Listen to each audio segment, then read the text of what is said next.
My name is Niels Harrit.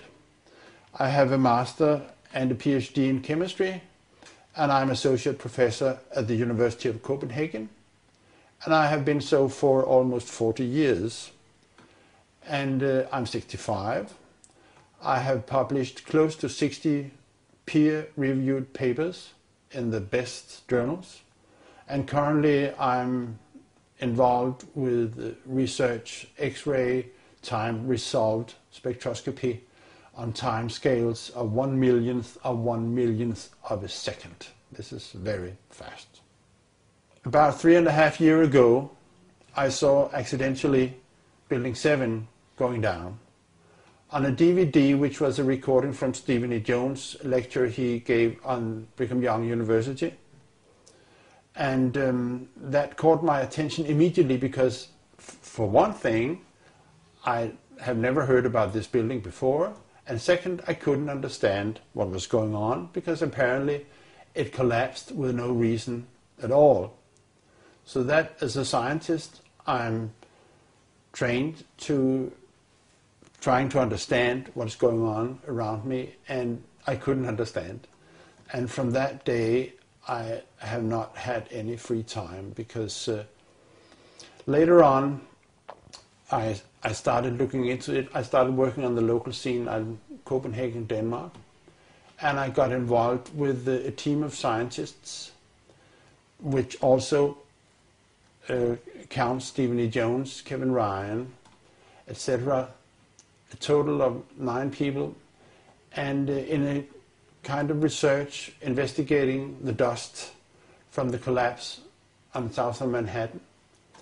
And in the dust we found what we characterize as unreacted thermitic material in the shape of some very tiny red-gray chips, which have different properties. Most importantly is they're still reacting, some of them, and in the reaction they produce molten iron, which is the prime indication of a thermitic reaction, and such a reaction can be used to destroy steel structures.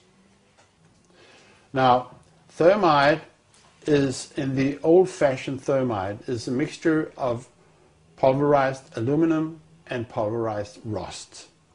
And if you can get this mixture to react, which is not so easy, it produces tremendous heat, and this is what you call an incendiary.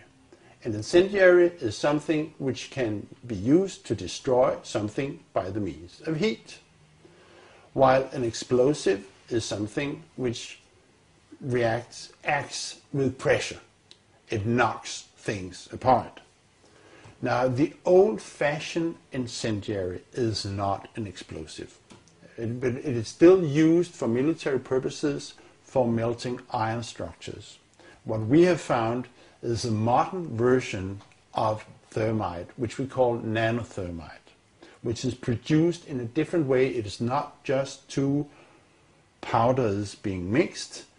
The material is actually built from the atom scale up. We call it the bottom-up procedure, which is what you do in nanotechnology. This has 2 consequences for the nanothermite, which distinguishes it from the classical thermite. First, the ingredients are much smaller, which means they are reacting faster and they are more easily ignited.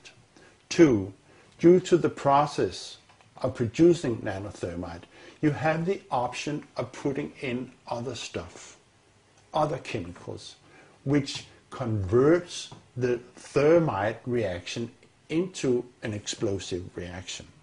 We do not know which role is played by the red-gray chips that we found in the dust.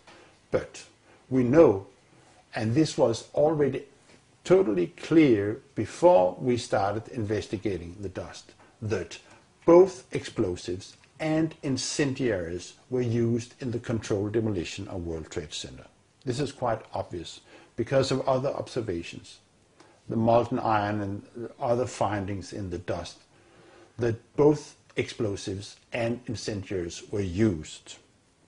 Now, where the red grade chips fit into this picture, we do not know. There's been much speculation about this, in particular because the nanothermite is a very versatile material which can be used in different configurations, and people have even speculated maybe it was sprayed on the structure and stuff like that. This is what I call hypothetical blast scenarios, which we should not maybe go into here. One point I wish to make, though, is the recent work by David Chandler, where he is looking very closely at the collapse of the South Tower World Trade Center, reveals that the fragments which are being, which is coming out of the tower, obviously being kicked out by an explosive action, are rocket fragments.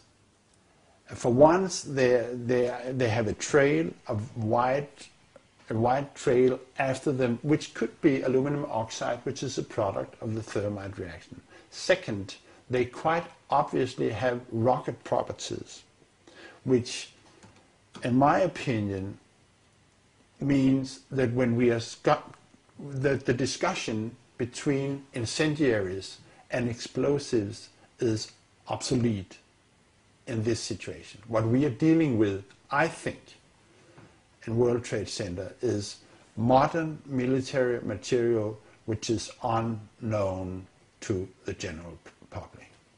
And the red grade chips, the unreacted nanothermite that we have found in the dust, is just an indication that there is something wrong. It shouldn't be there. But my feeling presently, we are recording this in 2010, is that we haven't heard the whole story yet. The findings of the nanothermite in the dust is an unambitious proof that something was going on September 11th, which was unusual. And it is a finding which cannot be accounted for by any other explanation, any other process going on than this was deliberately put in the towers for the purpose of bringing them down.